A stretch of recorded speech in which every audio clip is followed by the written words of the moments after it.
హరే కృష్ణ అందరికీ కూడా తెలుగు గీత కార్యక్రమానికి స్వాగతం అండి. కార్యక్రమం మొదలుపెట్టే ముందు ఇస్కాన్ శేషాద్రిపురం అధిష్టాన దేవతలైనటువంటి శ్రీ శ్రీ జగన్నాథుడు, బలదేవ, సుభద్ర మహారాణి, సుదర్శన, గౌరంగి బెంగుళూరీశ్వర్, లక్ష్మీ నరసింహస్వామి, గౌరనితాయ్, వామనదేవ్, పంచతత్వ అందరికీ కూడా నమస్కరించుకుంటూ కార్యక్రమంలో ముందుకు వెళ్దాము. సో ముందుగా ప్రార్థనలు. ఓమజ్ఞానాతిమిరాంధస్య జ్ఞానాంజనాశలాకయా చక్షురున్మిళితం యేన తస్మై శ్రీగురవే నమః. ఓం విష్ణుపాదాయ కృష్ణప్రష్టాయ భూతలే శ్రీమతే భక్తివేదాంత స్వామినితి నామినే. నమస్తే సరస్వతీ దేవి గౌరవాణి ప్రచారిణే నిర్విశేష శూన్యవాది పాశ్చాత్య దేశతారిణే. జయ శ్రీ కృష్ణ చైతన్య ప్రభు నిత్యానంద శ్రీ అద్వైత గదాధర శ్రీవాసాది గౌర భక్త వృంద. హరే కృష్ణ కృష్ణ కృష్ణ హరే హరే, హరే రామ రామ రామ రామ హరే హరే. ఈరోజు మనము 18వ అధ్యాయము ఉపసంహారము సన్యాసం యొక్క పరిపూర్ణత్వం అనేటువంటి అధ్యాయంలో మనము 45, 46 శ్లోకాలు నేర్చుకోవడానికి ప్రయత్నిద్దాము. స్వే స్వే కర్మణ్యభిరతః సంసిద్ధిం లభతే నరః స్వకర్మనిరతః సిద్ధిం యథా విందతి తచ్ఛృణు. అనువాదము: ప్రతి మానవుడు తన గుణ స్వభావములను అనుసరించి కర్మను చేయుట ద్వారా పరిపూర్ణత్వమును పొందగలడు. ఇప్పుడు దీనిని ఏ విధముగా ఆచరింపవచ్చునో నా నుండి వినుము. 46వ శ్లోకం.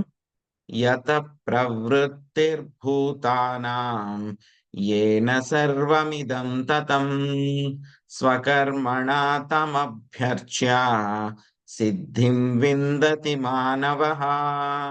అనువాదము: సర్వజీవులకు మూల కారణమును మరియు సర్వవ్యాపకుడను అగు భగవానుని విద్యుక్త కర్మలను నిర్వర్తించుట ద్వారా అర్చించుచు మానవుడు పరిపూర్ణత్వమును పొందగలడు. ఈ అనువాదం చాలా ముఖ్యం. ఇంకొకసారి చూద్దాం.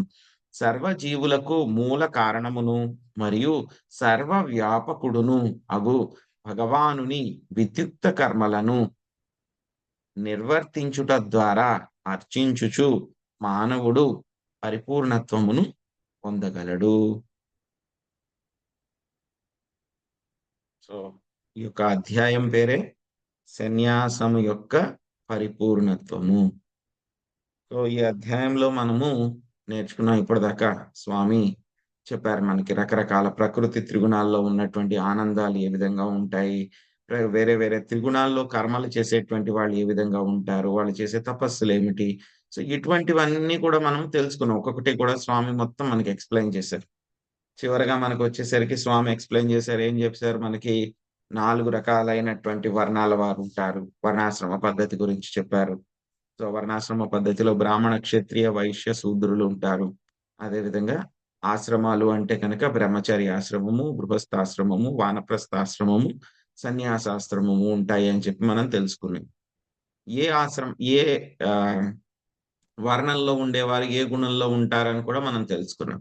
బ్రాహ్మణులు అయితే కనుక వాళ్ళు ఎప్పుడు కూడా సత్వగుణంలోనే వాళ్ళు ఉంటారు. అదేవిధంగా క్షత్రియులు అయితే కనుక వాళ్ళు రజోగుణంలో ఉంటారు. ఒక్కొక్కసారి వాళ్ళు సెకండరీ గుణం ఏముంటుంది వాళ్ళకి, వాళ్ళు సత్వగుణంలోకి వెళ్తారు. అదే వైశ్యులైతే కనుక వైశ్యులు ఏం చేస్తారు? కృషి, గోరక్షణ, వాణిజ్యం. వాళ్ళు ఆ 3 చేస్తూ ఉంటారు.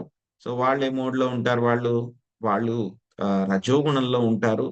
ఒక్కొక్కసారి ఏమవుతుంది? వాళ్ళు తమో గుణంలోకి వెళ్ళిపోతారు. ఇంకా 4వ వర్ణం వాళ్ళు శూద్రులు. వాళ్ళకేంటి? వేరే వాళ్ళకి సేవ చేయడం. వేరే వర్ణాల వాళ్ళందరికీ కూడా సేవ చేయటం అన్నమాట. సో వాళ్ళు ఎందులో ఉంటారు వాళ్ళు? వాళ్ళు తమో గుణంలో ఉంటారు. అప్పుడప్పుడు వాళ్ళు సెకండరీగా వాళ్ళు రజోగుణంలోకి వాళ్ళు వెళ్తూ ఉంటారనమాట. సో ఇది మన యొక్క వర్ణాశ్రమ పద్ధతి. సో ఎందుకు ఈ వర్ణాశ్రమ పద్ధతిని స్వామి చెప్పారనేటువంటి దాని గురించి కూడా మనం చర్చించుకున్నాం. సో వర్ణాశ్రమ పద్ధతి అనేటువంటిది దేనికోసము అనంటే గనక కనీసం మనుషుల్ని ఒక జంతువుల స్థాయి జంతువులేం జేస్తూ ఉంటాయి మనకి? Eating, sleeping, mating, defending. తినడము, నిద్రపోవడము, రక్షించుకోవడము, అదేవిధంగా ప్రత్యుత్పత్తి చేయడము. సో, ఇవి కూడా మనుషులే చేస్తే గనక ఇంక మనుషులకి, జంతువులకి తేడా ఏమీ ఉండదు. సో, వర్ణాశ్రమ పద్ధతి ఏం చేస్తుంది అనంటే గనక, ఇప్పుడు చూస్తాం మనం రకరకాల జంతువులు ఆటవిక ప్రపంచంలో ఏం జేస్తూ ఉంటాయి, వాటి యొక్క మనుగడ కోసం ఒకదానితో ఒకటి దెబ్బలాడుకుంటూ ఉంటాయి. వనరుల కోసం కూడా దెబ్బలాడుకుంటూ ఉంటాయి. సో, అలాగే మానవ సమాజం కూడా ఈ యొక్క వనరుల కోసము, రకరకాలైనటువంటి ఇంద్రియ భోగాల కోసము కూడా అవి కొట్టుకుంటూ, దెబ్బలాడుకుంటూ ఉంటే గనక ఇంకా మనుష్య సమాజంలో శాంతి అనేటువంటిది ఎక్కడ ఉంటుంది? శాంతి అనేటువంటిది లేకపోతే కనుక ఎవరైనా సరే కూర్చుని ఒక చోట భగవంతుడికి సేవ చేసుకోవడం, భగవంతుడికి ధ్యానం చేయడము, భగవంతుడి దగ్గరికి వెళ్ళడం అనేటువంటి ప్రశ్న ఎక్కడ ఉంటుంది? సో, దీనికి మొత్తం మనకి చేయడానికి అన్నింటికి కూడా మనం భక్తి చేయాలన్నా, ఏమి చేయాలన్నా సరే మనకేంటి ముందుగా సమాజంలో శాంతి అనేటువంటిది ఉండాలి. కొంచెం అయినా సరే మనకి ప్రశాంతత అనేటువంటిది ఉండాలి. పూర్తిగా ప్రశాంతత అనేటువంటిది మనం భౌతిక ప్రపంచంలో ఎక్స్‌పెక్ట్ చేయలేం మనం. ఎందుకంటే ఎప్పుడు ఏదో ఒక సమస్యలనేటువంటివి వస్తూనే ఉంటాయి. ఆధ్యాత్మిక, ఆది భౌతిక, ఆది దైవిక లేకపోతే గనక 4 రకాలైనటువంటి జన్మ, మృత్యు, జరా, వ్యాధి ఇవన్నీ కూడా వస్తూనే ఉంటాయి. కంటిన్యూయస్‌గా అవన్నీ పిన్ ప్రికింగ్ అన్నమాట. గుచ్చుకుంటూనే ఉంటాయి ఏదో ఒక రకంగా మనల్ని. పూర్తిగా ప్రశాంతత అనేటువంటిది రానే రాదు. కానీ ఎంతో కొంతైనా సరే ఆ! కనీసం ఎంతో కొంతైనా సరే ప్రశాంతత ఉంటేనే ఎవరైనా సరే ఈ యొక్క భక్తి చేయడానికి గాని, భగవంతుడి కోసం ధ్యానం చేయడానికి గాని, సేవ చేసుకోవడానికి గాని అవకాశం ఉంటుంది. సో, ఈ యొక్క ప్రశాంతత అనేటువంటిది ఎక్కడొస్తుంది మనకి? చాలా దేశాల్లో మనం చూస్తున్నాం. ఏం చూస్తున్నాం మనం? అంతర్యుద్ధాలు జరుగుతున్నాయి చాలా దేశాల్లో. ఒక గ్రూప్ వాళ్ళుంటారు. వాళ్ళు వేరే గ్రూప్ వాళ్ళతో యుద్ధం జేస్తారు. యుద్ధం జేసి వాళ్ళు వీళ్ళని ఓడిస్తారు. ఓడించి అక్కడ ఉన్నటువంటి వాళ్ళందరిని కూడా బాధపెడుతూ ఉంటారు. మళ్ళీ ఈ గ్రూప్ వాళ్ళు కొన్నాళ్ళు దూరంగా ఉంటారు. మళ్ళీ వాళ్ళు వచ్చి మళ్ళీ వీళ్ళ మీద యుద్ధం జేస్తారు. వీళ్ళు అటాక్ చేస్తారు. సో, ఇలాగ ఒకళ్ళనొకళ్ళు కొట్టుకుంటూ ఆ దేశమంతా కూడా ఏమవుతుంది ఎక్కడ శాంతి అనేటువంటిదే ఉండదు. సో, ఏ యుద్ధం జరిగినా సరే ఎక్కువగా బాధపడేదెవరు? నాయకులు కాదు. యుద్ధం జరిగితే బాధపడేదెవరు? సామాన్య ప్రజలే అన్నమాట. సో, బాధపడేది సామాన్యమైనటువంటి ప్రజలే అన్నమాట. సో, కాబట్టి ఈ విధంగా సమాజంలో ప్రశాంతత అనేటువంటిదే లేకపోతే గనక మనం ఏది చేయలేం. భక్తి గాని ఏది చేయలేం మనం. మామూలు విషయాలు కూడా మనం తెచ్చుకోవడానికి కష్టం. అందుకనే మనకి స్వామి ఏం చేశారు మనకి ఈ యొక్క వర్ణాశ్రమ పద్ధతి అనేటువంటిది ఇచ్చారన్నమాట. చతుర్వర్ణం మయా సృష్ట్యం గుణ, కర్మ విభాగశః. అవెలాగ డివైడ్ అవ్వాలి? గుణము, అదే విధంగా వాళ్ళు చేసేటువంటి కర్మలను బట్టి డివైడ్ అవ్వాలి. అంతేగాని జన్మ ద్వారా అవి చేయకూడదు అని చెప్పి మనం దాని గురించి కూడా మనం చర్చించుకున్నాం. ఎప్పుడైతే అది జన్మ ద్వారా అయిపోతుందో ఏమవుతుంది మళ్ళీ? ఈ యొక్క వర్ణాల వాళ్ళు నా కులం గొప్పది. ఆ! నా వర్ణం గొప్పది అని చెప్పేసి మళ్ళీ వీళ్ళలో వీళ్ళు కొట్టుకుంటూ వాళ్ళ ఆధిపత్యం కోసము ప్రయత్నిస్తూ ఉంటారనమాట. సో, ప్రజలందరికీ కూడా తెలియాలనమాట. నేను ఏ గుణంలో ఉన్నా, ఏ కర్మలో ఉన్నా, నా యొక్క వర్ణాశ్రమ పద్ధతి ప్రకారము నేనున్నటువంటి ఆశ్రమాన్ని బట్టి నా యొక్క కర్మలన్నిటిని కూడా నేను చక్కగా చేస్తే కనక భగవంతుడిని, శ్రీకృష్ణుడిని నేను విష్ణువుని సంతోషపెట్టగలుగుతాను. సో, అందరి యొక్క ఇదివరకు ఎలా ఉండేది? అందరి యొక్క చైతన్యం కూడా ఇలాగే ఉండేదన్నమాట. ఓకే. పైనున్నటువంటి బ్రాహ్మణులకైనా, కిందున్నటువంటి శూద్రులకైనా సరే. సో, ఎలా ఉండేది వాళ్ళందరికీ కూడా వాళ్ళు చేసుకున్నటువంటి అంతకు ముందు జన్మ వాసనలను బట్టి వాళ్ళు రకరకాలైనటువంటి గుణాల్లో వాళ్ళు ఉంటారు. వాళ్ళు చేసుకున్న కర్మలను బట్టి, పుణ్యకర్మలను బట్టి రకరకాల గుణాల్లో వాళ్ళు ఉంటారు. సో, గుణాలను బట్టే వాళ్ళకి జన్మ అనేటువంటిది వస్తుంది. జన్మ అనేటువంటిదొస్తుంది. సో, ఆ యొక్క గుణాలను బట్టి వాళ్ళేం చేయాలి? వాళ్ళు దేన్ని పాటించాలి? వైశ్య అవ్వాలా? లేకపోతే క్షత్రియుడవ్వాలా? లేకపోతే శూద్రుడవ్వాలా? అనేటువంటిది వాళ్ళు గుణకర్మాలను బట్టి వాళ్ళు తెలుసుకోవాలి. సో, వాళ్ళు అది తెలుసుకోవడం మాత్రమే కాకుండా ఏ వర్ణము కూడా ఎక్కువ కాదు, తక్కువ కాదు. ఎలా అయితే కనుక మన శరీరానికి అన్నీ కూడా ముఖ్యమే. అన్ని అవయవాలు కూడా ముఖ్యమే. సో, తల కూడా ముఖ్యమే, చేతులు ముఖ్యమే, కడుపు ముఖ్యమే, కాళ్ళు కూడా ముఖ్యమే. అన్నీ ముఖ్యమే. ఏది సరిగ్గా లేకపోయినా సరే మనం ప్రశాంతతగా ఉండగలమా? ఉండలేం. సో, అలాగే సమాజంలో మొత్తం అన్ని వర్ణాల వారు కూడా బ్రాహ్మణ, క్షత్రియ, వైశ్య, శూద్రులు అందరూ కూడా అన్ని వర్ణాల వాళ్ళు కూడా ముఖ్యమే. ఎవరు ఎక్కువ, ఎవరు తక్కువ అని కాదనమాట. కానీ ఏంటంటే కనుక సమాజాన్నంతా కూడాను చక్కగా శాంతి సౌభాతృత్వాలతో ఉండడానికి, ప్రశాంతత కలిగించడానికి, అందరూ కూడా ఆధ్యాత్మిక చింతన కలిగి ఉండడానికి ఏమవుతుందంటే కనుక కొంతమందికి కొంచెం వరకు కూడా వాళ్ళేం చేయాలి, మిగతా వర్ణాల వాళ్ళని కొంచెం కంట్రోల్ చేసే శక్తి ఇచ్చారనమాట. ఎలా అయితే గనక మన శరీరంలో అన్ని అవయవాలు ముఖ్యమైనా సరే, తల అనేటువంటిది చాలా చాలా ముఖ్యం మనకి. తల అనేటువంటిది చాలా ముఖ్యం. త ఎంత ఒక మనకి అన్నీ ఉన్నాయి. సంపదలున్నాయి, మంచి ఆరోగ్యం ఉంది, మంచి ఐశ్వర్యాలున్నాయి, అన్నీ ఉన్నాయి. కానీ ఒక్క విషయం మిస్ అయితే మాత్రం అన్నీ కూడా మిస్ అయిపోతాయి. మిగతాయన్నీ కూడా వేస్ట్. ఏంటండి అది? ప్రాణం. ప్రాణం కూడా ఉంది. ప్రాణం కూడా ఉంది. మొత్తం శరీరం అంతా ఆరోగ్యంగా ఉంది. ఒకటి మిస్ అయిపోతే తల మిగతా ప్రమాదం. మనం తల బతికున్నా సరే ఇంక ప్రభుజీ. వేస్ట్ అన్నమాట. తల ప్రభుజీ. తల తల తల ఇంకా ఉంది. ఇంకా క్లియర్‌గా రావాలి. తల కరెక్టే. మీ తల కూడా ఉంది. భగవంతుని శరీరం అంతా బాగానే ప్రేమించాలి, ఉంది. మైండ్ ప్రభుజీ. భగవంతుని ఆరాధించాలనే బుద్ధి ఉండాలి ప్రభు. చైతన్యం ప్రభుజీ. బుద్ధి భక్తి బుద్ధి ప్రభుజీ. బుద్ధి ఇంద్రియాలు ప్రభు, ఇంద్రియాలు. జ్ఞానం. ఇంద్రియాలు మన బాగానే ఉన్నాయి. ఇంద్రియాలన్నీ మన కూడా బాగానే పనిచేస్తున్నాయి. మన చేతులు, కాళ్ళు అన్ని, మనస్సు కళ్ళు, మన- ముక్కు, చెవులు అన్నీ పనిచేస్తున్నాయి. భగవంతుని శ్రద్ధ ఉండాలి కదా ఆరాధించాలి ప్రభుజీ, అనేటువంటి దేనికైనా ఆ శ్రద్ధ భావన పెట్టి ఉండాలి, ఉంటారు. భక్తి బుద్ధి ఉండాలి. భక్తి బుద్ధి సమయం మన- వెళ్ళిపోతే కాదు ప్రభు. సమయం మన- ఆ! మనస్సు. సమయం ఉంది. మనస్సు. చాలా దగ్గరగా వచ్చినాయి ఈ ఆన్సర్స్. సో, కొంతమంది చాలా దగ్గరగా వచ్చారు. బట్ ఆన్సర్ ఏంటి అనంటే కనుక ఆత్మ ప్రభుజీ. ఆత్మ ఉంటుంది. ఆత్మ ఉంది. శరీరంలోనే ఆత్మ ఉంది. శరీరం అంతా బాగానే ఉంది. శరీరం అంతా ఆరోగ్యంగానే ఉంది మొత్తము. ఇంద్రియాలన్నీ కూడా చక్కగా పనిచేస్తున్నాయి. కానీ ఒక్క విషయం మిస్ అయితే మాత్రం మొత్తం అంతా కూడా మిస్ అయిపోతాయి. బుద్ధి జ్ఞానం జన్మ ఆలోచన రావాలి ప్రభు. జ్ఞానం జన్మ రాకపోతే ఆలోచన చేయలేము. ప్రభుజీ, ఆలోచన. మానవ అదే జన్మ దగ్గరగా రాకపోతే వచ్చింది. ఏది దగ్గరగా చేయలేము. వచ్చింది. నేను చెప్తాను ఆన్సర్ సైలెంట్‌గా. మరుపున ప్రభుజీ, మరుపు. ఏకాగ్రత, యెస్. ఏకాగ్రత. ఆన్సర్ ఇదే. ఆన్సర్ ఇదే. సో, మరి- మనకి ఆ మనస్థిమితం లేదనుకోండి. నేను ఎవరు అనేటువంటి విషయం మర్చిపోయామనుకోండి. నాకు బోలెడు ఆస్తులున్నాయి. కోట్లు, కోట్ల ఆస్తులున్నాయి. కానీ నేనేమనుకుంటున్నాను, ఇది నాది కాదు ఇదంతా అని నేను అనుకుంటున్నాను. ఏమైనా ఉపయోగం ఉంటుందా?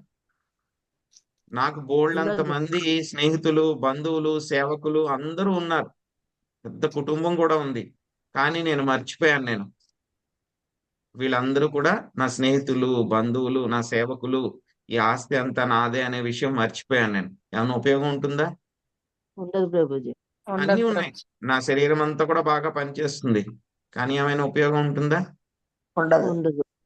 ఏమీ ఉండదు. సో, అలాగే మనకి ఈ యొక్క వర్ణాశ్రమ పద్ధతిలో కూడా అన్నీ కూడా అవసరమే అయినా సరే తల భాగం చాలా ముఖ్యం అన్నమాట. ఈ యొక్క తల భాగం మెదడు చాలా చాలా ముఖ్యం. అదే బ్రాహ్మణులకన్నమాట. సో, ఈ విషయాన్ని తెలుసుకోకుండా వాళ్ళెందుకు గొప్ప అని చెప్పేసి రకరకాలుగా సమాజంలో అందరూ కూడా బాధలు పడుతున్నారు. అదే కలియుగం కూడా స్టార్ట్ అయినప్పుడు ఏమైంది అనంటే గనక కలి ప్రభావం వచ్చినప్పుడు కలి ఎక్కడ అటాక్ చేశాడు ముందు? బ్రాహ్మణుల మీద అటాక్ చేశాడు కలి. మనం చెప్పుకున్నాం మనం భాగవతంలో కూడా. ఎవరి ద్వారా అటాక్ చేశాడు? శృంగి. ముని కుమారుడు ద్వారా. ఆ! శృంగి ద్వారా కలి పురుషుడు అటాక్ చేశాడు. సో, ఏమైంది? ఆ యొక్క భాగవతంలో వర్ణన వస్తుందన్నమాట. శృంగి ఏ విధంగా మాట్లాడుతున్నాడు, అహంకారంగా మాట్లాడుతున్నాడు. సో, పరీక్షిత్ మహారాజుని కూడా దేనితో పోలుస్తాడు ఆయన? ఒక కుక్కతోటి పోలుస్తాడు. కుక్క అనేటువంటిది ఎక్కడుండాలి? బయటుండాలి. ఇంట్లోకి రాకూడదు అని చెప్పి చాలా గర్వంతోటి మాట్లాడతాడన్నమాట ఆయన. సో, ఎందుకంటే అదంతా కూడా కలి పురుషుడు ఆయన్ని ఇన్‌ఫ్లూయెన్స్ చేసేసారు. సో, ఎప్పుడైతే కలి ఈ విధంగా మొదలైపోయిందో ఏమైంది? బ్రాహ్మణుల మీద అటాక్ చేయడం మూలంగా మేమే అందరికన్నా గొప్పవాళ్ళము. అందరిని మేమే నియంత్రించాలి. అందరూ మా మాట వినాలి అని చెప్పి ఎప్పుడైతే కనుక ఆ యొక్క బ్రాహ్మణ బంధు ఎవరైతే ఉన్నారో వాళ్ళందరూ కూడా మిగతా వర్ణాల వాడిని నీచంగా చూడడము, తక్కువ చేసి చూడడము, వివక్ష చూపించడము, వాళ్ళని బాధ పెట్టడము, పరుషంగా మాట్లాడడము, ఇవన్నీ చేయడం కూడా మూలంగా ఏమైంది వాళ్ళకి కూడా, ఎందుకంటే కోపం వస్తుంది ఎవరికైనా సరే. కొంతవరకు ఎవరైనా సరే భరించగలరు గానీ, మరీ ఎక్కువైపోతే గనక వాళ్ళు కూడా ఎదురు తిరుగుతారు. అదే విధంగా ఏమైపోయింది, ఈ విధంగా ఈ యొక్క చక్కగా ఉండేటువంటి ఈ యొక్క వర్ణాశ్రమ పద్ధతి, ఎందుకంటే గనక కురుక్షేత్ర యుద్ధం జరిగిన తర్వాత ధర్మరాజు యుధిష్ఠిర మహారాజు చాలా చక్కగా పరిపాలించారనమాట ఆయన. ఏదైతే కనుక సమాజంలో వ్యవస్థ అంతా కూడా పాడైపోయిందో దాన్నంతా కూడా చక్కగా మళ్ళీ పునర్నిర్మించారాయన. ఎక్కడా కూడా ఏమీ తేడా రాకుండా. సో, ఆ తర్వాత మళ్ళీ పరీక్షిత్ మహారాజు కూడా దాన్నంతా చాలా చక్కగా రక్షించారు. ఇంకా నిలబెట్టారనమాట ఆయన కూడా. కలిని కూడా ఆయన యొక్క రాజ్యంలోకి ఎంటరే అవ్వనివ్వలేదు రకరకాలుగా. సో, కలి ఆయన ఉన్నంత వరకు కూడా కాలు పెట్టలేకపోయాడు. ఎప్పుడైతే శ్రీకృష్ణ భగవానుడు యొక్క భౌతిక ప్రపంచం నుంచి వెళ్ళిపోయారో, తన నిజధామానికి వెళ్ళిపోయారో, వెంటనే కలి రావడం మొదలైపోయింది. సో, ఆ కలి యొక్క లక్షణాలను చూసి యుధిష్ఠిర మహారాజు ఎప్పుడైతే శ్రీకృష్ణ భగవానుడు అంతర్ధానం అయిపోయారని చెప్పి తెలిసిందో, ఆయన కూడా రాజ్యాన్ని వదిలిపెట్టి వెళ్ళిపోయారు. పరీక్షిత్ మహారాజుని రాజుని చేసి. పరీక్షిత్ మహారాజు ఉన్నంత వరకు కూడా ప్రయత్నించాడు. కలి చాలా ప్రయత్నించాడు. నేను కూడా ఎంటర్ అవ్వాలి అని చెప్పేసి. బట్ పరీక్షిత్ మహారాజు ఎంటర్ అవ్వనివ్వలేదు ఆయన్ని.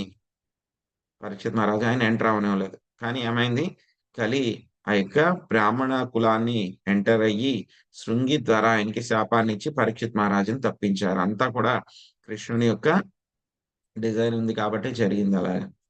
సో, ఏమైంది, ఎప్పుడైతే కనుక ఈ విధంగా జరిగిందో ఆ యొక్క వర్ణాశ్రమ పద్ధతి అంతా కూడా మెల్లమెల్లగా దిగజారిపోవడం మొదలుపెట్టింది. దిగజారిపోయి మెల్లగా ఏమైపోయింది, బ్రాహ్మణ బంధువులు కూడా మేమే నిజమైన బ్రాహ్మణులని చెప్పడము, క్షత్రియులు కానటువంటి వాళ్ళు కూడా మాకు రాజ్యం కావాలి అని చెప్పడము. సో, అలాగా ఒక్క కులం వాళ్ళు ఇంకో కులాలతో కొట్టుకోవడము, ఇవన్నీ కూడా మొదలైపోయినాయి. సో, మొత్తం మీద ఎలా అయింది, ఇప్పుడు కుల వ్యవస్థ కింద, మత వ్యవస్థ కింద మారిపోయి అందరూ కొట్టుకోవడం ఇవన్నీ జరుగుతూ ఉంటే ఇంకా సమాజంలో శాంతి ఎక్కడుంటుంది? శాంతి లేకపోతే కనీసం కొంచెమైనా సరే ఎంతో కొంత ప్రశాంతత ఉంటేనే కదా మనం భగవద్ ధ్యానం చేయడం గాని, ఏదైనా చేయడం గాని జరుగుతుంది. సో, కాబట్టి ఈ యొక్క వర్ణాశ్రమ పద్ధతి అనేటువంటిది ఏమిటి అంటే కనుక మనకి బేసిస్ అన్నమాట. ఫౌండేషన్, పునాది అన్నమాట. మనం ఈ భౌతిక ప్రపంచంలో ఉన్నంత వరకు కూడా ఈ యొక్క వర్ణాశ్రమ పద్ధతిని పాటిస్తూ ఉంటే గనక ప్రతి ఒక్కళ్ళు కూడా సమాజంలో కొంచెమైనా సరే ఈ యొక్క ప్రశాంతత అనేది ఉంటే కనుక మనం భక్తి చేసుకుని ఆ తర్వాత మనం భగవద్ధామానికి వెళ్ళగలం అన్నమాట. లేకపోతే ప్రతిరోజు కొట్టుకుంటూ ఉంటే కనుక మనకి మనస్థిమితం ఎక్కడుంటుంది? మనస్థిమితం ఉండదన్నమాట. సో, అందుకనే స్వామి ఏం చెప్పారు మనకి భగవద్గీతలో, ఎందుకంటే స్వామికి తెలుసు కలియుగంలో వచ్చేదంతా ఇటువంటి అంటే గనక సరైనటువంటివి కాదు, అన్ని కష్టాలే వస్తాయని తెలుసు కాబట్టి స్వామి యొక్క వర్ణాశ్రమ పద్ధతి యొక్క 18వ అధ్యాయంలో కూడా చూస్తే కనుక ఆయన మెల్లగా గుణాల గురించి చెప్తారు. గుణాల గురించి వర్ణాశ్రమ పద్ధతి గురించి చెప్పారు. వర్ణాశ్రమ పద్ధతి నుంచి ఇప్పుడు మళ్ళీ మనకి కన్క్లూడ్ చేసేటప్పుడు మళ్ళీ నిష్కామ కర్మ యోగం గురించి మనకి చెప్తారనమాట. సో, ఏం చెప్తున్నారు మనకి ఈ శ్లోకంలో, ఈ రోజు శ్లోకంలో మనకి ఒక 46 శ్లోకంలో ఏం చెప్పారు ఆయన ఇంకొకసారి చూద్దాం. సర్వజీవులకు మూల కారణమును మరియు సర్వవ్యాపకుడును అగు భగవానుని విద్యుక్త కర్మలను నిర్వర్తించుట ద్వారా అర్చించుచు మానవుడు పరిపూర్ణత్వమును పొందగలడు. ఈ యొక్క అధ్యాయం పేరు ఏంటి? సన్యాసం యొక్క పరిపూర్ణత్వం, పెర్ఫెక్షన్ అన్నమాట. సో, ఏ విధంగా మానవుడు పరిపూర్ణత్వాన్ని పొందగలడు అంటే కనుక దానికి సీక్రెట్ ఇక్కడ చెప్పారన్నమాట. సో, తన యొక్క విద్యుక్త కర్మలను నిర్వర్తించుట ద్వారా మనం ఏం చేయాలి? మనము భగవంతుణ్ణి అర్చించాలన్నమాట. సో, ఏ విధంగా అయితే కనుక మనము మన యొక్క బాధ్యతలను కనుక మనం చక్కగా నిర్వర్తిస్తే గనక ఏమవుతుంది? ఆ యొక్క కర్మ ఫలాలని భగవంతుడికి ఇవ్వడం మూలంగా మనం మెల్లగా యొక్క పరిపూర్ణత్వాన్ని సాధిస్తామన్నమాట. సో, ఇప్పుడే చెప్పుకున్నాం మనం. ఈ విధమైనటువంటి చైతన్యం లేకపోతే గనక ఏమవుతుంది? ప్రతి ఒక్కళ్ళు కూడా కుక్కల్లాగా, పిల్లుల్లాగా కొట్టుకోవడమే మనం సరిపోతుందన్నమాట. సో, కానీ ఎప్పుడైతే గనక ఇటువంటి చైతన్యం వస్తే గనక మనిషికేమిటి? నాకున్నది చాలు, ఉన్న దానిలోనే సంతృప్తిగా ఉంటాడు. ఉన్న తర్వాత ఏదైతే కనుక భగవంతుడు ఇచ్చింది ఏదైతే గనుక వస్తుందో దాంతోనే సంతోషంగా ఉంటాడు. లేకపోతే పక్క వాళ్ళ ఆస్తుల్ని దొంగిలించాలని, వాళ్ళ యొక్క ఆస్తుల్ని కబళించాలని, వాళ్ళని ఏడిపించాలని, సో, ఇటువంటివన్నీ కూడా ఉండవన్నమాట. సో, ఈ యొక్క చైతన్యం తెచ్చుకోవడం అనేటువంటిది సమాజంలో ప్రతి ఒక్కళ్ళకి కూడా చాలా ముఖ్యం అన్నమాట. సో ఇంకా మనం ఏం తెలుసుకోవాలి అని అంటే కనుక మనం ఏదైతే కనుక గుణాల్లో ఉన్నామో ఆ గుణాల్లో ఉంటూనే మనము, ఎందుకంటే కనుక మనం ప్రకృతి త్రిగుణాల నుంచి బయటపడలేం మనం. మొత్తం సత్వగుణము, రజోగుణము, తమో గుణము ఎప్పుడు కూడా మనల్ని నియంత్రిస్తూనే ఉన్నాయి అవన్నీ కూడా. వాటి నుంచి మనము బయటపడడం అనేటువంటిది చాలా కష్టం.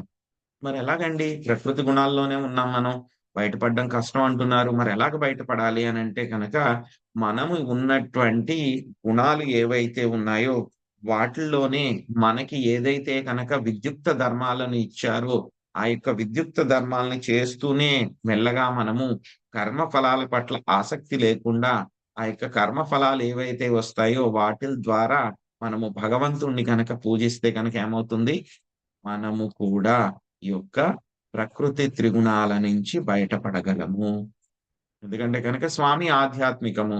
ఉమ్, ఆ, ఆధ్యాత్మిక శక్తి స్వామి అంతా కూడా అందులోనే ఉంటారు. మనం భౌతిక శక్తిలో ఉన్నాం. భౌతిక శక్తిలో మనకు అన్ని కూడా దొరికేటువంటివి ఏమిటి? భౌతిక పరమైనటువంటి విషయాలే.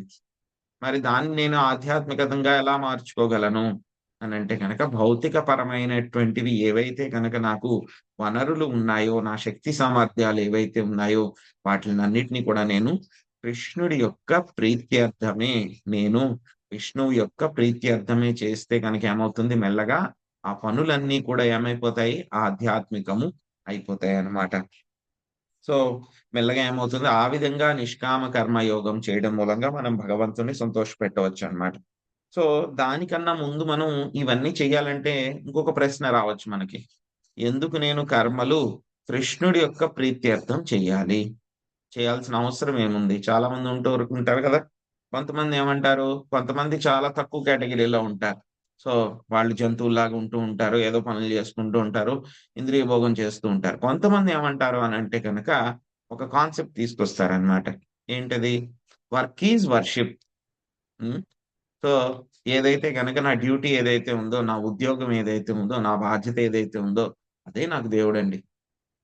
నేను ఆ పని మాత్రం నాకు పర్ఫెక్ట్ గా చేసుకుంటాను అంతే. నేను వర్క్ ఈజ్ వర్షిప్. సో అది మాత్రం చేసుకుంటాను. కొంతమంది ఇలా చెప్తూ ఉంటారు అనమాట. ఎవరైనా మనం చెప్పామనుకోండి, భగవంతుడికి చేసుకోండి, హరికృష్ణ జపించండి అంటే అవన్నీ అవసరం లేదండి మాకు.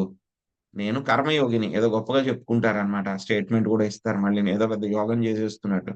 నేను కర్మయోగినండి. నాకు వర్క్ ఈజ్ వర్షిప్. నాకు పనే ముఖ్యం, పనే నాకు దేవుడు, ఆ పని మాత్రం చేసుకుంటాను నేను అని కొంతమంది అంటూ ఉంటారన్నమాట. కానీ ఆ విధంగా పనులు చేస్తే గనక ఏమీ ఉపయోగం లేదు. ఆ విధంగా నువ్వు పనులు చేస్తే గనక ఏమవుతుంది? నువ్వెప్పుడూ కూడా ఈ యొక్క భౌతిక ప్రపంచంలో భౌతిక పరమైనటువంటి కర్మలు చేస్తూ ఉన్నావు. భౌతిక కర్మలు చేస్తూ ఉంటే కనుక దాని ద్వారా నీకు ఏవైతే కనుక పాప పుణ్యాలు ఏవైతే ఉన్నాయో వాటిని మళ్ళీ నువ్వు నీ యొక్క బ్యాగ్ ఏదైతే ఉందో, సంచిత కర్మ ఏదైతే ఉందో, ప్రారబ్ధ కర్మ ఏదైతే ఉందో దాన్ని ఏం చేసుకుంటున్నావు? నువ్వు ఇంకా పెంచుకుంటూనే ఉన్నావు. అంటే నువ్వు ఈ భౌతిక ప్రపంచంలోంచి ఇక్కడే తిరగడానికి నువ్వు ప్రయత్నిస్తూ ఉన్నావు. వర్క్ ఈజ్ వర్షిప్ అని పెట్టుకుంటే కనుక. కానీ ఎప్పుడైతే కనుక మనము ఈ యొక్క భౌతిక ప్రపంచంలో మన యొక్క నిజ స్థితిని తెలుసుకుని భగవంతుడి యొక్క స్థితి తెలుసుకోవాలి.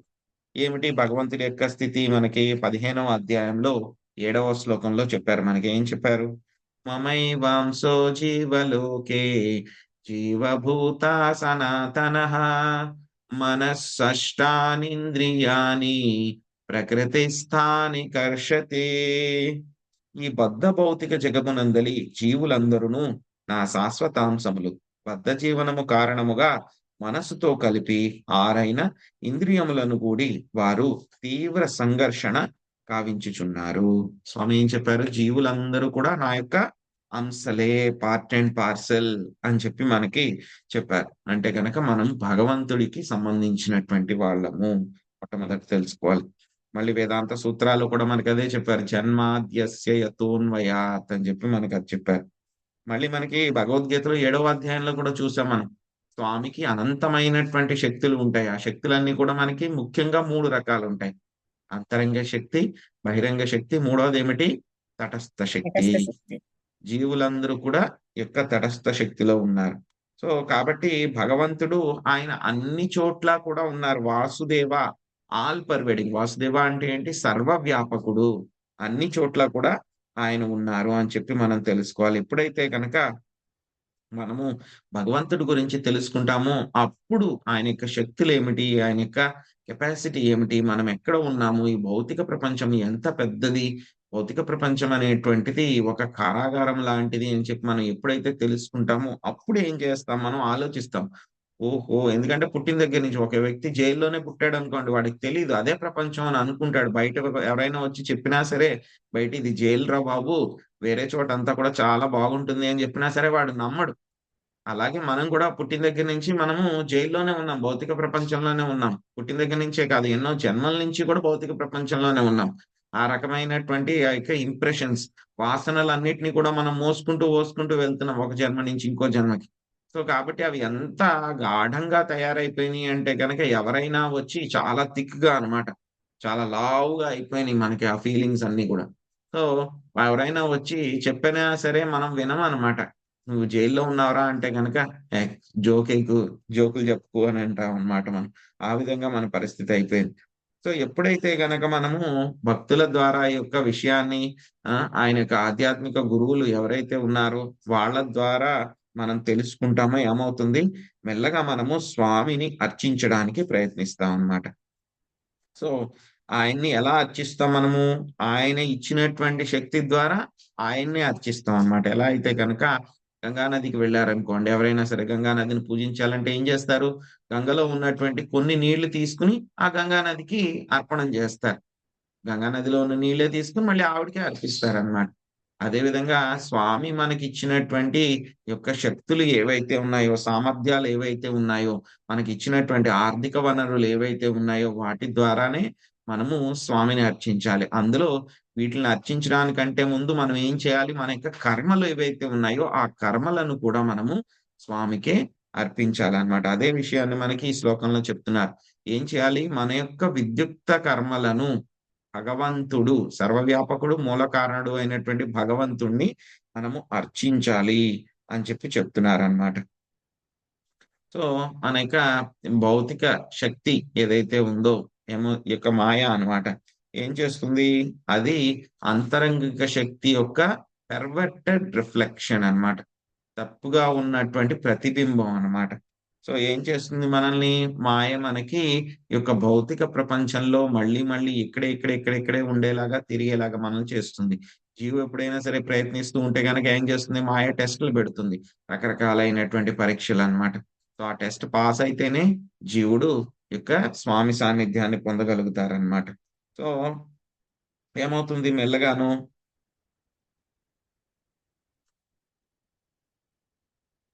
సో, ఇక్కడ మనకి స్వామి ఏం చెప్తున్నారు? ఈ యొక్క వర్ణాశ్రమ పద్ధతిలోనే నువ్వున్నావు. హ్మ్. ఈ యొక్క వర్ణాశ్రమ పద్ధతి చేయడం మూలంగా ఏమవుతుంది మనకి? శాంతి అనేటువంటిది మనకి దొరుకుతుంది. సో, ఈ యొక్క వర్ణాశ్రమ పద్ధతి ద్వారా నువ్వు నీ యొక్క బాధ్యతలను స్వామికి అర్పించాలి. ఈ విధంగా నువ్వు చేస్తూ ఉంటే గనక నువ్వు స్వామి దగ్గరికి వెళ్ళగలవు అని చెప్పి చెప్తున్నారు. ఆ విధంగా చేస్తే గనక ఏం చెప్తున్నారు? స్వామి మనకి చెప్పారు. 12వ అధ్యాయంలో 7వ శ్లోకంలో 6, 7 శ్లోకాల్లో చెప్పారు. "ఏతు సర్వాణి కర్మాణి మయి సన్యస్య మత్పరా అనన్యేనైవ యోగేన మాం ధ్యాయంత ఉపాసతే తేషామహం సముద్ధార్త మృత్య సంసార సాగరాత్ భవామి న చిరాత్ పార్థ మయ్యావేశిత చేతసాం." ఏం చెప్తున్నారక్కడ? "ఓ పార్థ, సర్వ కర్మలను నాకు అర్పించి అన్య చింతన లేక నాకు భక్తులై మనస్సును నాయందే లగ్నము చేసి నన్ను సదా ధ్యానించుచు నా భక్తియుత సేవలో నన్ను అర్చించెడి వారిని శీఘ్రముగా జనన మరణ సంసార సాగరము నుండి ఉద్ధరింతును." ఒక నిమిషం అండి.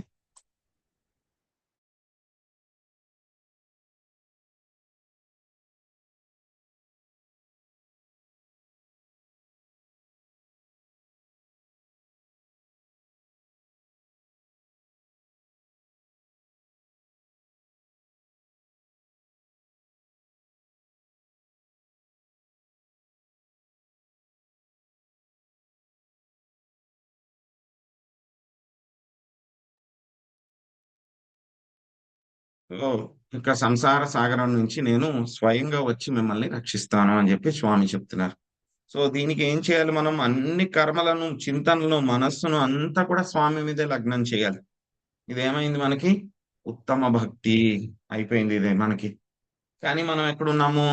కనీసం ఎప్పుడే జంతువుల స్థాయి నుంచి మెల్లగా మనం గృహస్థుల కింద ఉన్నాం మోస్ట్లీ.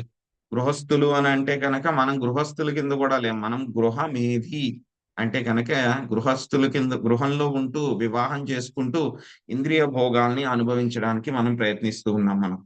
సో ఈ యొక్క గృహమేధి కింద ఉన్నప్పుడు మరి దాంట్లో కనీసం మనం ఇప్పుడిప్పుడే కొంచెం గృహస్థ అవ్వడానికి ప్రయత్నిస్తూ ఉన్నాం. సో మరి ఏం చేయాలి నేను? ఇక వర్ణాశ్రమ పద్ధతిలో నా యొక్క కర్మల్నే మనం చేస్తూ ఉండాలా? ఎప్పటిదాకా చేస్తూ ఉండాలి? మనం ఎప్పటిదాకా చేస్తూ ఉండాలి అంటే కనుక మనకి విష్ణు పురాణంలో పరాశర ముని కూడా చెప్పారు. చాలా మంది తప్పుగా అనుకుంటారు అన్నమాట. నేను వర్ణాశ్రమ పద్ధతిలో నా కర్మలన్నీ చేస్తున్నాను, ఈ యొక్క కర్మలన్నీ చేసేస్తే కనుక సరిపోతుంది. ఇప్పటిదాకా చెప్పుకున్న వర్ణాశ్రమ పద్ధతి అనేటువంటిది ఒక ఫౌండేషన్, ఒక బేసిస్ అన్నమాట, బేసిక్ అన్నమాట. ఎలా అయితే కనుక చిన్నపిల్లవాడు ఏబిసిడీలు చదువుకుంటాడు కదా, మనకి నర్సరీలోను ఫస్ట్ స్టాండర్డ్ లో ఏబిసిడీలు చదువుకుంటారు. అది చదువుకుంటే సరిపోతుందా? మనకి సరిపోదు. మనకి ఏబిసిడీలు రావాలి, ఆ తర్వాత పదాలు రావాలి, ఆ పదాలని మనం ఉపయోగించి వాక్యాలు తయారు చేయడం రావాలి, భాష రావాలి, గ్రామర్ రావాలి, మనం వ్యాఖ్యానాలు రాయగలిగే స్టేజ్కి రావాలి. అప్పుడు మనకి ఆ భాష పూర్తిగా వచ్చినట్టు. అదేవిధంగా వర్ణాశ్రమ పద్ధతి అనేటువంటిది, వర్ణాశ్రమ పద్ధతి ద్వారా కర్మలన్నిటిని కూడా స్వామి కోసం చేయడం అనేటువంటిది నెక్స్ట్ లెవెల్. అక్కడితో మనం ఆగిపోకూడదు. అదే మనకి అల్టిమేట్ కాదు. ఇక వర్ణాశ్రమ పద్ధతి అనేటువంటిది మనకి ఉత్తమ భక్తికి, భక్తిలో ఉన్నటువంటి ఒక పార్ట్ కాదు. వర్ణాశ్రమ పద్ధతి అనేటువంటిది ఏమిటి? మనకి ఒక బేసిస్ మాత్రమే ఈ యొక్క వర్ణాశ్రమ పద్ధతి అనేటువంటిది అన్నమాట. ఇది ఏంటంటే కనుక ఒక కర్మ తప్పితే కనుక భక్తి యొక్క అంగం కాదు. భక్తి యొక్క అంగం కాదు. కానీ ఏంటంటే కనుక మనకి విష్ణు పురాణంలో చెప్పారు, పరాశర ముని చెప్పారు. ఏం చెప్పారు? మనకి యొక్క విష్ణువుని మనము మన యొక్క వర్ణాశ్రమ పద్ధతిలో మనకి ఏవైతే గనక బాధ్యతలు ఇచ్చారో ఆ దాని ద్వారా మనము విష్ణువుని అర్చించాలి. సో ఈ విధంగా చేయడం మూలంగా ఏమిటి? విష్ణువుని అర్చించాలి మన యొక్క కర్మల ద్వారా అని చెప్పి చెప్తున్నారు. అది ఏం చేస్తుందంటే కనుక మనల్ని ఈ యొక్క ఉత్తమ భక్తి,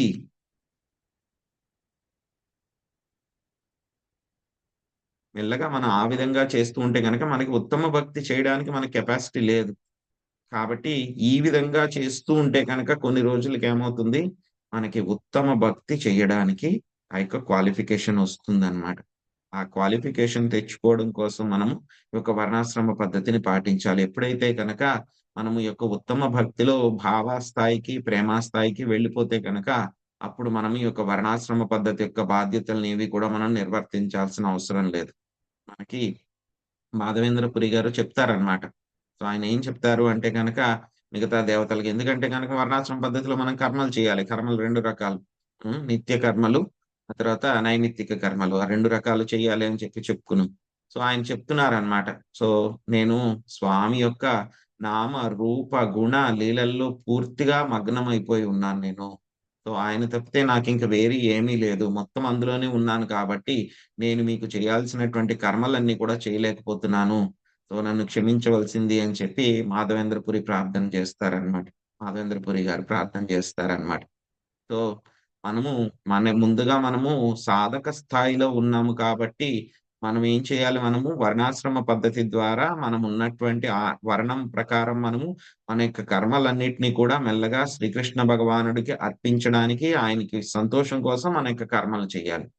ఆ విధంగా మనం కర్మలు ఎప్పుడు మనం వీటిని వర్ణాశ్రమ పద్ధతిలో ఉన్నటువంటి యొక్క డ్యూటీస్, బాధ్యతలన్నింటినీ కూడా ఎప్పుడు వదిలిపెట్టొచ్చు? చాలా ఉన్నతమైన స్థాయి ఎప్పుడు అంటే కనుక మనము యొక్క ఇంద్రియ భోగం నుంచి పూర్తిగా మనకి ఆసక్తి పోయి, మనకి పూర్తిగా భగవంతుడి మీద కంప్లీట్ గా అన్నమాట నమ్మకం వచ్చి, ఆయన యొక్క నామ గుణ లీలల్లో పూర్తిగా మనము అబ్జార్బ్ అవ్వగలిగితే కనుక ఆ స్థాయిలో మనము వర్ణాశ్రమ పద్ధతిని మనం వదిలిపెట్టవచ్చు. అప్పటిదాకా కూడా మనం ఏం చేయాలి? ఎందుకంటే శ్రీమద్ భాగవతంలో కూడా మనకు వస్తుంది. 11వ స్కందము 20వ అధ్యాయంలో 9వ శ్లోకంలో చెప్తారనమాట. సో మనము ప్రతిరోజు కూడా మనం చేయాల్సినటువంటివి అదే అప్పుడు మధ్య మధ్యలో పీరియాడికల్ గా చేయాల్సినటువంటి ఏవైతే వర్ణాశ్రమ యాక్టివిటీస్ ఉంటాయో అవన్నీ కూడా మనం చేయాలి. ఎప్పటిదాకా చేయాలి? మన యొక్క ఇంద్రియ భోగము పూర్తిగా తగ్గిపోయి స్వామి మీద, ఆయన యొక్క నామం మీద, ఆయన గురించి వినడం మీద పూర్తిగా నమ్మకం వచ్చేంత వరకు కూడా ఏం చేయాలి? మనము ఒక వర్ణాశ్రమ పద్ధతిలో ఉన్నటువంటి బాధ్యతలన్నీ కూడా మనం చేయాలి. సో కొంతమంది ఇప్పుడే భక్తి మొదలు పెడుతూ ఉంటారు. భక్తి మొదలు పెట్టేసి శుద్ధ భక్తులు అయిపోయినట్టు నేను అవి చేయక్కర్లేదు, ఆ పనులు చేయక్కర్లేదు, ఈ పనులు చేయక్కర్లేదు అని చెప్తూ ఉంటారన్నమాట. కానీ ఇక్కడ చాలా క్లారిటీగా చెప్తున్నారు మనకి. వర్ణాశ్రమ పద్ధతిలో మనకి ఏవైతే కనుక బాధ్యతలు ఏవైతే ఉన్నాయో వాటినన్నిటిని కూడా మనం నిర్వర్తించాలి. ఎప్పుడైతే కనుక మనము భావాస్థాయికి వెళ్ళగలిగితే కనుక, ఇదంతా కూడా ఏంటి? భావాస్థాయి. అక్కడికి వెళ్ళగలిగితే గనక అప్పుడు మాత్రమే మనం ఈ యొక్క వర్ణాశ్రమ పద్ధతిలో ఉన్నటువంటి బాధ్యతల్ని, కర్మల్ని వదిలిపెట్టాలి గానీ, ఏదో నేను ఇప్పుడు భక్తి మొదలు పెట్టేశాను, 2 సంవత్సరాలు అయిపోయింది, ఏదో నేను ఇనిషియేషన్ తీసుకున్నాను కాబట్టి వీటిని వదిలిపెట్టేస్తాను అని చెప్పేస్తే గనక ఇది తప్పు పద్ధతి అన్నమాట. సో అప్పటిదాకా మనము ఈ యొక్క వర్ణాశ్రమ పద్ధతిలో బాధ్యతల్ని మనము చేయాలి. సో ఇంకా మనకి స్వామి యొక్క వర్ణాశ్రమ పద్ధతి బాధ్యతల్లో మనం ఏ విధంగా చెయ్యకూడదు అనేటువంటి విషయాలు కూడా మనకి చెప్తారు. అది మనము రేపు వచ్చేటువంటి శ్లోకంలో తెలుసుకుందామండి. హరే కృష్ణ. హరే కృష్ణ ప్రభుజీ, ప్రణామాలు. హరే కృష్ణ.